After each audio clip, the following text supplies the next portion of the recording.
to the Throne Room podcast. I'm your host, the Queen, Marva Nichols, and tonight I have FAMU's head football coach, James Colzie III, in my virtual studio again, and we'll be right back.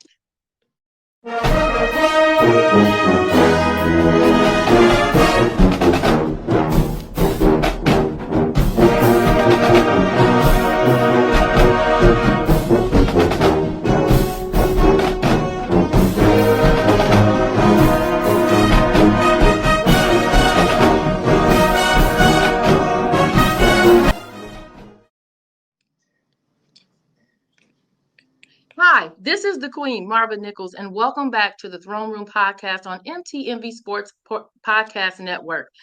Fresh off being named Coach of the Week and coming out of a tough game against Miami, I have Coach James Colzie III in the Throne Room with me tonight. Welcome, Coach.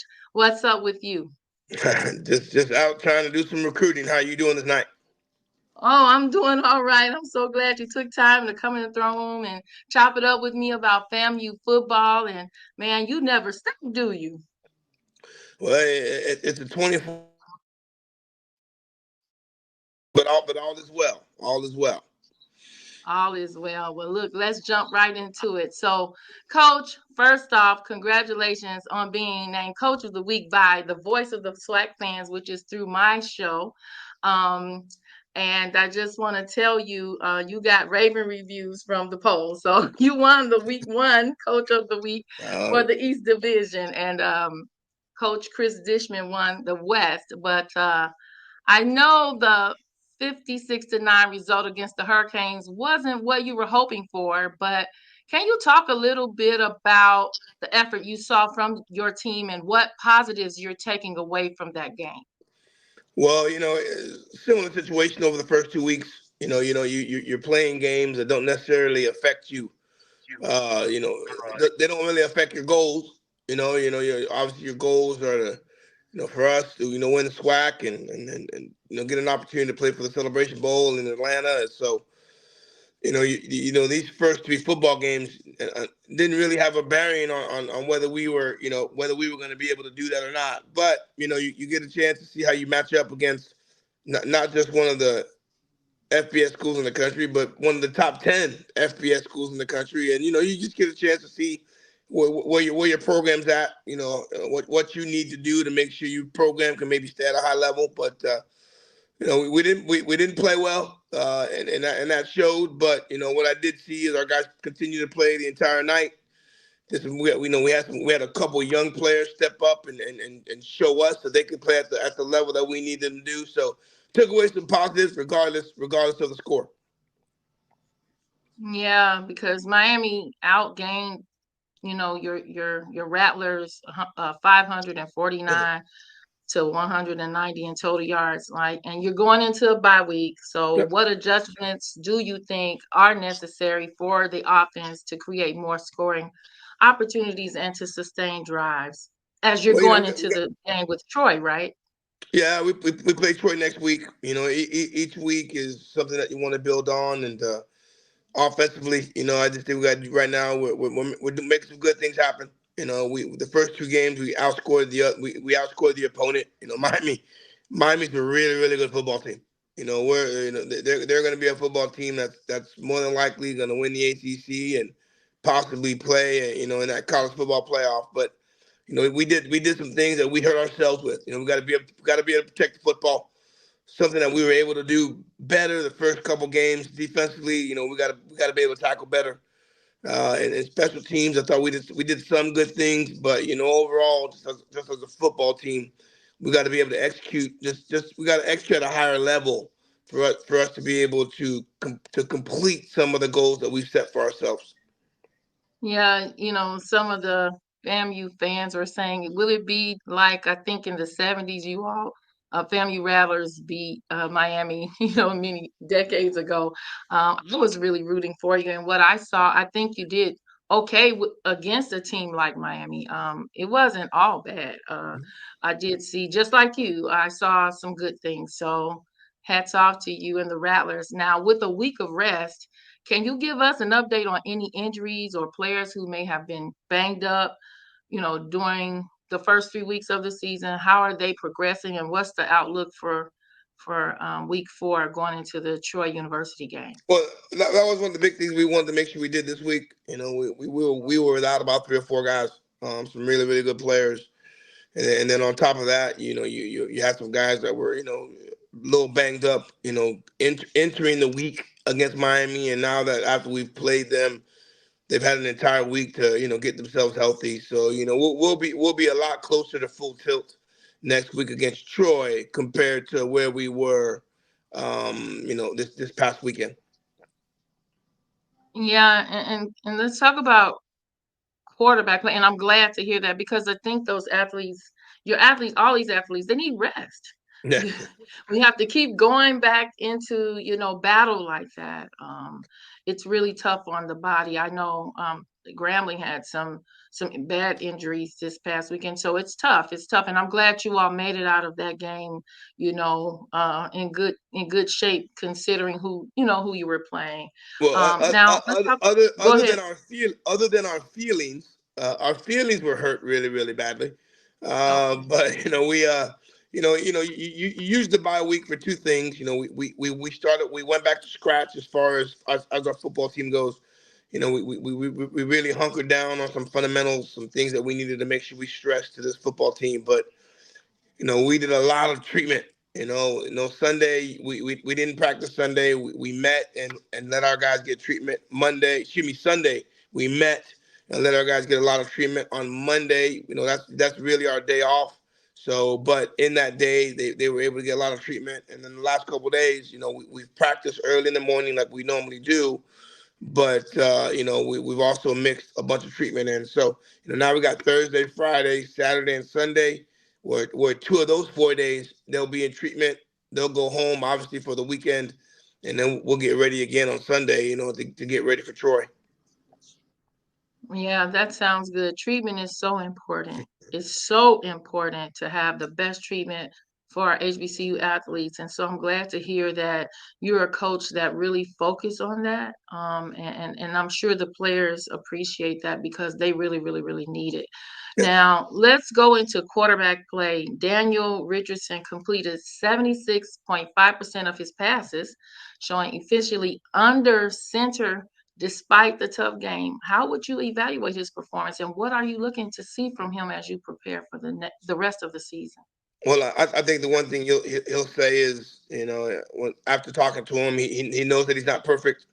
He knows he's gonna have to continue to get better, improve, have that consistent growth every week. We had the first drive of the game where he threw his first interception of the season. So just he's got to be able to, he's got to continue to protect the ball better, right? Nothing shifts momentum in a football game when your quarterback throws an interception or your team has a turnover, right? So, Mhm. we're in a good shape. We're in a good spot football team wise if Daniel Richardson is throwing touchdown passes more so than interceptions or fumbling the football. So, he's continuing to learn our offense, and it's showing with the success that he's having. But for me as the head football coach, I need Daniel Richardson to continue to take care of the football, similar like he's been doing throughout this season. Yeah, that is important, and it can change the momentum of a game. And you're doing right, and you're keeping him grounded and letting him know that's what your expectation is. And I think that is the most important thing for the field general to manage that football. No, And I can't agree with you more. Yes, yes. And so, but he's an outstanding football player. He's very, very smart. He sees the football field very, very well. And so I really enjoy watching him. I got to get Daniel on the show, but let's go into you guys being the 24th nationally ranked team in the FCS. Despite the setback against Miami, how do you keep the team's morale high, and ensure that they remain focused on the big picture, which is what the Celebration Bowl, going back to defend your championship. Well, you get beat, like we got beat 56-9 last week, and obviously we had a 13 game winning streak. We have a locker room that's not necessarily used to losing. especially losing in the fashion that we lost. So it was easy this week to keep them grounded because they knew we still had work to do. So we got some veteran areas on our football team, and then we have some new players to our program that are playing vital roles to this football team. So we continue to spend time with each other. We had a really really good session last night where even though it was agility based, but our guys showed growth. They showed how close they were as a football team. So guys are struggling. They're struggling. Excuse me, not struggling, but they're continuing to understand the importance of how this team needs to be successful. And sometimes through situations where you struggle is the best time to show growth. And we did a good job like that last night. We're continuing to allow our football team just to be around each other, to be together, so. We're trying to make it a long. We're trying to think about the long road, the long road, the long goal, but week by week, this football team could just continue to get closer and closer. And if we can reach our max potential, we'll be a very, very good football team. Yeah, you'll be a force to be reckoned with for sure. And we know that adversity develops unity or it creates a space for unity. And that's awesome to hear. And I know as a head coach, that's what you want. You can't do anything about the loss, but what do we do with the loss and how do we um, use it for our good, right? How do we develop a stronger team? And so even talking about being a stronger team for the Troy University game on the 21st. Let's talk about, you know, Troy started having a season, 0-2 season so far. The first game being very close against Nevada. How do you plan to approach this upcoming matchup? Do you expect their early struggles to affect their game, or are you preparing for them to come out even more motivated to turn things around for their season? Well, they're in a similar situation than we are, right? They had a very, very successful season last year. Head coach moved on. Mhm. Obviously we're 2-1, and they're 0-2, and they're going to face a really, really tough Iowa football team this upcoming weekend. So we've watched their first two games. The typical Troy football team, really really good on offense. They have a little bit of a chip on their shoulder, being an FBS program, but they play it the right way. Coach makes them work really really hard. They're an extremely physical football team. But with the two games that we've seen, even though they did lose, they continue to play hard. We'll get a chance to watch them after they play Iowa. Check how they are, how they finish that football game. But for us, it's just an opportunity to show what FAMU is all about. Even though we are an FCS football team, we have a lot of FBS players on our football team who want to continue to show that they can also play at that high level. Yes, yes, that's what we want, and I'm definitely going to be rooting for you and Thank the you. FAMU Rattlers. Finally, Coach, what's your message to the Rattler Nation as you head into your bye week and look to bounce back in week 4? Well, we have a 2-1 record. Obviously, we're still highly ranked, but the standard for our football team is a lot higher than maybe what we've shown. I think that this football team is nowhere near a finished product. We got guys coming back with some injuries. We got some new guys that are continuing to learn what we're doing offensively, defensively, special teams wise, but also what's important, the understanding of what it takes to be a FAMU Rattler. So, it's a long season. We got some really really important football games that we're gonna have to be playing in the near future. I'm excited to see what this football team's gonna look like next week against Troy. And then after that, obviously, we got 8 or 9 weeks, but we're playing SWAC. We're playing SWAC, getting ready for the SWAC conference play. That's So that's that's what I'm really waiting on. it gives us an opportunity. When we talked to the football team, we wanted to make sure that when we started SWAC play, right, we wanted to have more wins than losses. That was one of the main goals for us. Right now, we're ahead of that. Hopefully, we can continue to do that next week. But got a really, really good football team on our schedule. So, as long as we continue to get healthy, continue to execute at a high level, I like our chances. But we're gonna have to do some things a lot better in the next few weeks if we want to be on the correct side of the one loss column. Got you. Well, Coach, again, I want to congratulate you on being named Thank you. Coach of the Week for the East Division for Week 1 by the voice of the SWAC fans. What do you have to say to SWAC fans that voted for you?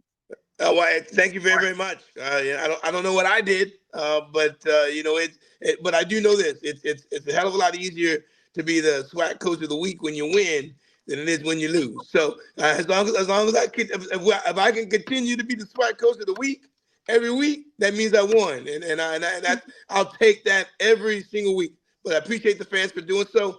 I appreciate you, Queen, for allowing me the opportunity to speak to you and. Hopefully, every SWAC team that's playing this weekend wins, and hopefully everyone travels safe and continues to support not just Florida A&M, but continue to support every single team in the SWAC.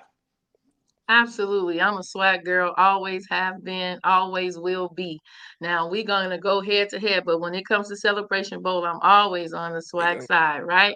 Yeah. So as we are headed into week 3 of HBCU football, every week, again, my audience, my royal family will be voting for the coach of the week for the East and West divisions.